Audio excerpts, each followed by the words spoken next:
How to withdraw money from eToro in UAE. So to withdraw money from eToro in the UAE, you need to initiate a withdrawal request from your eToro account. So first thing you want to do is access the withdrawal function in your eToro account. So just navigate to the withdrawal funds section, which is usually found in the left-hand menu.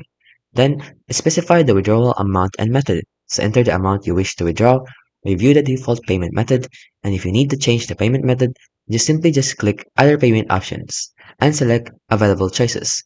Then you want to confirm and submit. So review all the withdrawal details carefully.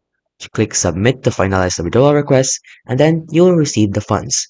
You will receive an email confirmation of your withdrawal request. The time it takes for the funds to reach your account depends on the payment method and can range from a few business days to up to 10 business days.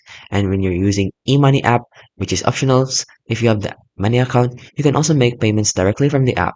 And in the app, you can go to the cash tab and select make payment, choose your desired account, enter the amount, and follow the prompts. And that's how you can withdraw money from eToro in UAE.